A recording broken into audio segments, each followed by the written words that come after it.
पुराय गोयभर नवरात्र नेटान जाल्यो। कारापूर सरवणच्या श्री योगेश्वरी देवळात चितपावन ब्राह्मण समाजान पारंपारीक महालक्ष्मी व्रत सुद्धा केलो। मये मतदारसंघातल्या कारापूर सरवणच्या श्री योगेश्वरी देवळात अष्टमी पारंपरिक घागर फुकप केले। भक्तांनी महालक्ष्मीची पूजा केली, विविध उपक्रमांनी वाटो घेतलो। नव्यानच लग्न जाल्ल्या जोडप्यांनी महालक्ष्मीचे व्रत केले। तांदळाच्या पिठाचो मुखवटो आशिल्ले देवीचे लाकडी मूर्तीचे अनावरण झाले। चितपावन ब्राह्मण संघ गोमंतकतर्फे आपल्या सर्वांचं स्वागत आहे। आज नवरात्रातली अष्टमी आणि आम्हा चितपावनांसाठी ही फार महत्त्वाचा असा एक उत्सव व्रत आहे।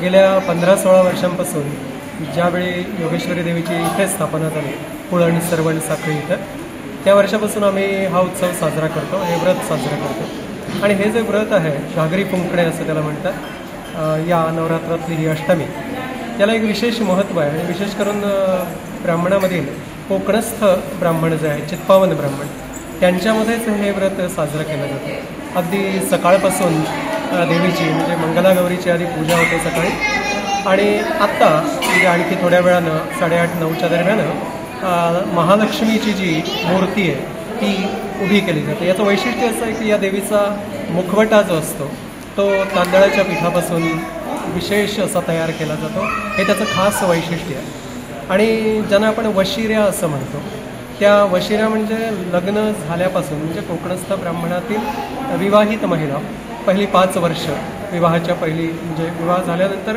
पहिली 5 वर्ष हे व्रत मनोभावे करतात। आणि याचं एक विशेष म्हणजे असं की या दिवसात हे जे शारदीय नवरात्र आहे एक देवीची शक्तीची उपासना आहे।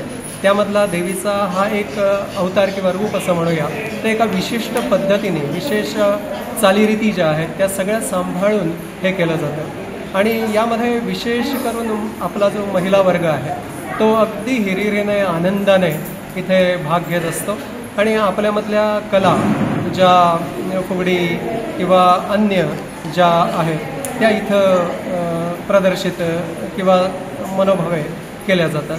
म्हणजे कोकणस्थ ब्राह्मणांसाठी हे सगळ्यात पवित्र असं व्रत आहे।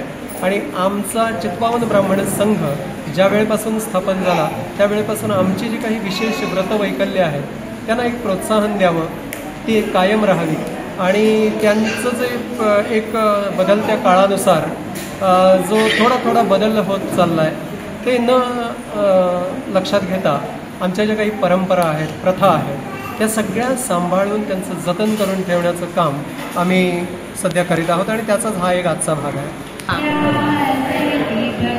नमस्कार, मी सौ रेश्मा बर्वे। आज आश्विन शुद्ध अष्टमीचा दिवस आहे।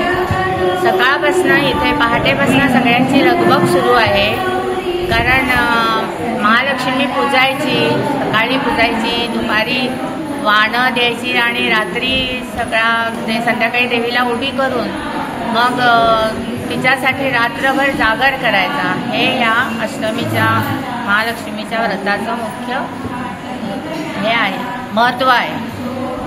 तर सकाळच्या वेळी मंगळागौरीसारखी पूजा केली जाते आणि त्याच्यामध्ये पिठाचे दिवे, सगळी लेणी, सगळे दागदागिने देवीला अर्पण केले जातात।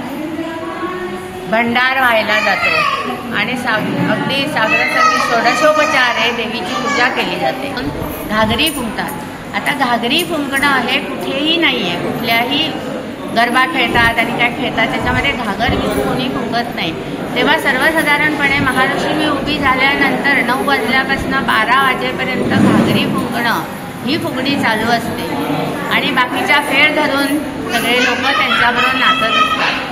आता हे सुद्धा एक आपल्या योगाच्या दृष्टीनं बघायला गेलं तर बायकांना अगदी रोजच्या गडबडीत सुद्धा ह्यामध्ये येऊन वेळ काढून अगदी उत्साहाने हे सगळं साजरं केलं जातं।